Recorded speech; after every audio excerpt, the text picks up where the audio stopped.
সারা ওয়ার্ল্ডের মধ্যে, সারা বিশ্বের মধ্যে এরকম সম্প্রীতি, সৌহার্দ্যপূর্ণ, এত সংস্কৃতি, এত মানে সুন্দর সংস্কৃতি সারা বিশ্বের মধ্যে আর কোথাও নেই, একমাত্র আমাদের বাংলাদেশে আছে।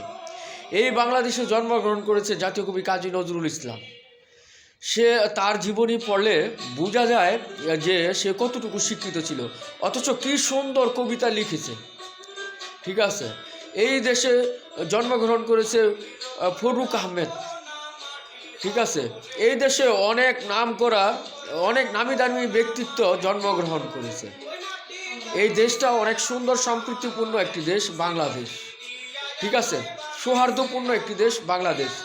এই দেশের যে সংস্কৃতি অন্য দেশের সংস্কৃতির সঙ্গে মিলবে না। এই দেশের মানুষের ভিতরে মায়া মহব্বত, হ্যাঁ, এক ফ্যামিলির যে একটা কমিউনিকেশন সারা বিশ্বে এরকম নাই।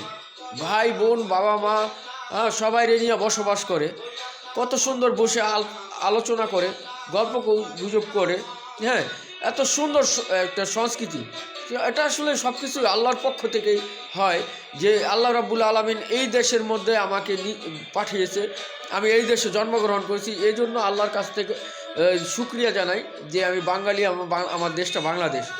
তো এটাই আমার একটা মেসেজ, এটা আমার বাংলাদেশের ভাইদের কাছে একটা মেসেজ যে আসুন আমরা মিলেমিশে সবাই বসবাস করি, এদেশে শান্তির শৃঙ্খলা বজায় রাখি, এদেশে যাতে কোনো রকমের মানুষের অশান্তিতে না হয়, মানুষ যাতে অশান্তিতে না থাকে, এই দেশের মানুষ যাতে ভালো থাকে। আমরা সংস্কৃতি সৌহার্দ্যপূর্ণ একটি দেশ, সুন্দর একটি দেশ। ঠিক আছে, তো আমরা এই দেশে মিলেমিশে বসবাস করব। এই দেশে আমরা চাই এই দেশের মানুষগুলা মিলেমিশে থাকুক, কেউ কারোর সঙ্গে ঝগড়া ফ্যাসাতে লিপ্ত হব না।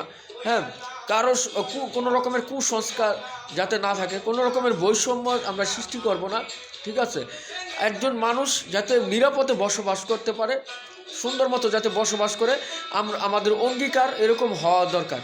আমরা যদি সুন্দর মতো অঙ্গীকারাবদ্ধ হই যে এই দেশে আর কোনো রকমের মানুষ কোনো নৈরাজ্যের শিকার হবে না, কোনো মানুষের বাকস্বাধীনতা হরণ হবে না। ঠিক আছে, আমরা যদি অঙ্গীকার করতে পারি তাহলে এই দেশটা শান্তি হবে, এই দেশের মানুষগুলো ভালো থাকবে। বাংলাদেশ আপনার দেশ, আমার দেশ, সবার দেশ, একার কারো না।